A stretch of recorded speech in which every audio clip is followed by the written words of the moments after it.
Welcome to The Explainer. Today, we're diving into an absolute masterpiece of alienation, absurdity, and dark imagination, Franz Kafka's The Metamorphosis. Now, rather than just recapping the plot, we are going to unpack exactly how Kafka brilliantly weaves this bizarre, tragic narrative to critique the deeply dehumanizing effects of modern labor. So, let's jump right in. We have to begin with what is arguably the most iconic opening sentence in all of literature. One morning, when Gregor Samsa woke from troubled dreams, he found himself transformed in his bed into a horrible vermin. Notice how Kafka doesn't warm us up at all. He doesn't give us some long, drawn-out backstory or a magical explanation for how this happened. He just drops us directly into a horrifying reality from line 1. Boom, you're a bug. And this brilliantly sets up the dark, twisted comedy of the situation. Think about the stark contrast here. On one hand, you have Gregor's shocking physical reality. He's got this armor-like back, a domed brown belly, and all these pitifully thin legs waving helplessly in the air. It's literally an absolute nightmare.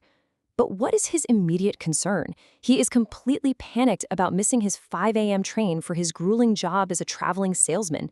He is trapped in the body of a giant insect, yet his primary terror is just that his boss is going to be mad at him. Section 1. Waking up a bug. The struggle begins. Just imagine the agonizing physical comedy of simply trying to get out of bed when you have a massive, brand new body that you literally can't control. Gregor's morning routine is a total disaster. First, he tries rocking back and forth in what he calls a frantic game. Then, he ends up hitting his head incredibly hard on the lower bedpost, just burning with pain. Finally, he essentially just throws himself out, falling onto the carpet with a muffled thump. It is an exhausting, clumsy, and painful chaos just to start his day. But you have to ask, why is he pushing himself so hard despite being, well, a giant insect?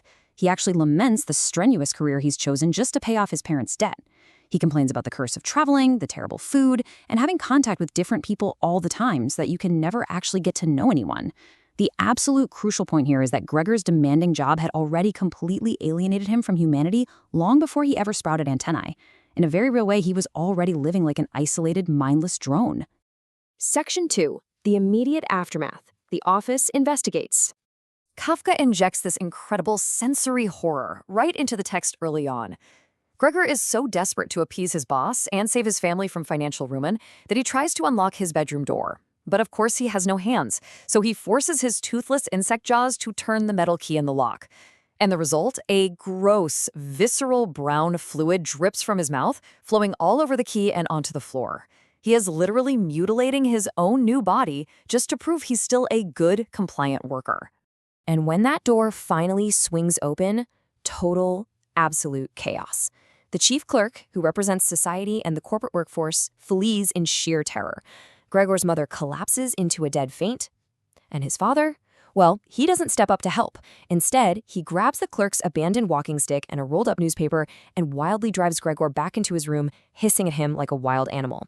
The father violently shoves Gregor through a doorway that is way too narrow for his new broad bug body, severely injuring his side and leaving him bleeding heavily as the door is slammed shut. It's an immediate, incredibly violent rejection.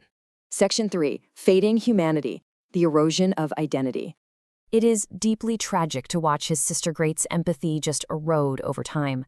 On day 1, she really acts as a sympathetic caretaker, thoughtfully bringing him a bowl of sweetened milk and fresh bread, his absolute favorites when he was human. But by month 1, the novelty and the pity have completely worn off. She just kicks in old, half-rotten food scraps, rushing to throw open the window in total disgust the second she enters his room. And by month 2, she is flat-out demanding that the family must get rid of it. She transitions completely from a loving, caring sister to a totally repulsed warden.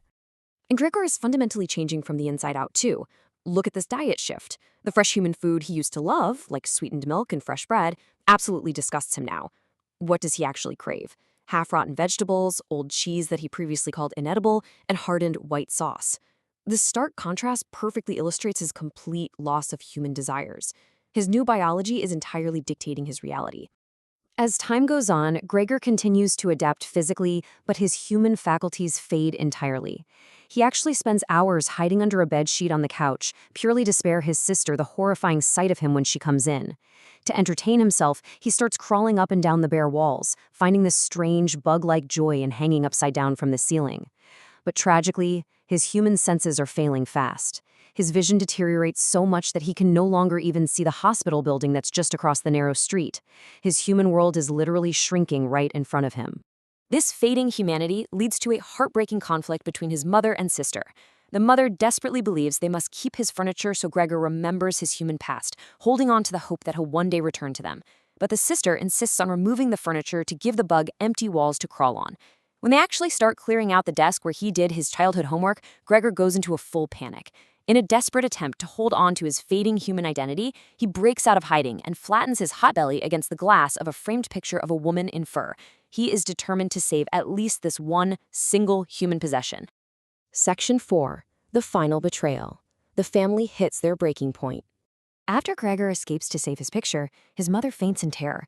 But when his father gets home from his new job, you see that the family dynamic has completely flipped.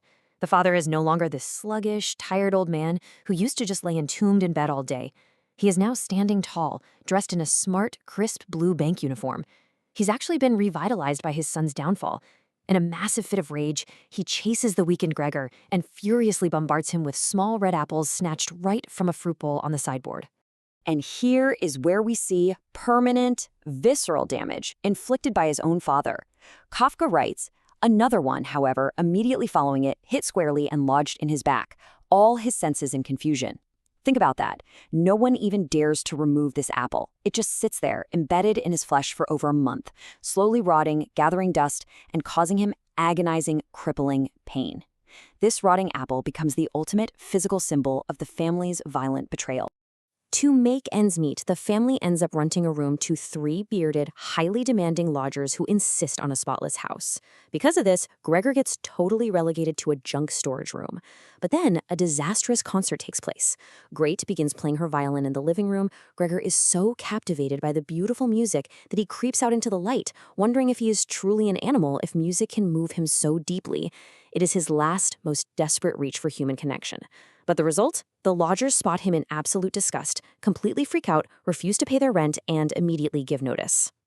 This ruins everything for the family financially, and it prompts Gret's ultimate devastating betrayal. She says, "I don't want to call this monster my brother. We have to try and get rid of it." It's chilling. She completely strips Gregor of his name. He's no longer family. He is an it, a monster, a pest that is ruining their lives and just has to be discarded. She locks him back in the dark room, slamming the door, and actually says, "At last." Section 5. A Tragic Relief. The Final Act. At this point, Gregor fully realizes his family wants him gone. And in a state of empty, almost peaceful rumination, he essentially just agrees with them. Locked in the dark, completely starving, in constant pain from the rotting apple and covered in dust and trash, he simply gives up. His head sinks down, and his last breath flows weakly from his nostrils right as the clock strikes 3 a.m. His quiet, pitiful death finally, ultimately frees his family from what they saw as an unbearable burden. And how exactly does the family react? The contrast is honestly staggering. They don't even bury him. The charwoman simply sweeps out Gregor's dried-up body and disposes of it like household trash. Almost instantly, Mr. Samsa is filled with this renewed sense of macho power and confidently kicks the 3 arrogant lodgers right out of the apartment. Then, the family leaves the house together for the first time in months, taking a warm, sunny tram ride out to the country. There is absolutely no mourning here. There is only bright, sunny, looking-to-the-future optimism. But there is a devastating detail quietly embedded in this aftermath. On that tram ride, the parents and Gregte discuss their finances for the very first time, and they realize that all 3 of them actually possess really good, well-paying jobs with great prospects for the future. The tragic irony here is so incredibly thick. Gregor sacrificed his entire humanity working a soul-crushing job to support them and pay off their debts, when in reality, all 3 of them were fully capable of supporting themselves all along. His whole initial sacrifice wasn't even entirely necessary. And at the very end of the tram ride, Great is the first to stand up, stretching her beautiful young body.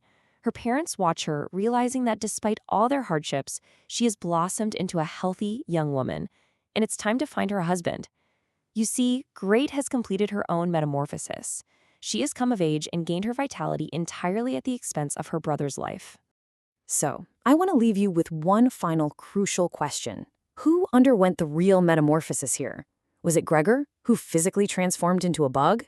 Or was it his family, who systematically lost their empathy and ultimately their own humanity? It's a deeply provocative thought that really gets to the dark core of Kafka's tragedy. Thank you so much for joining me on this explainer, and I hope this gives you a whole new perspective the next time you're feeling like just another cog in the machine. Keep learning, and I will see you next time.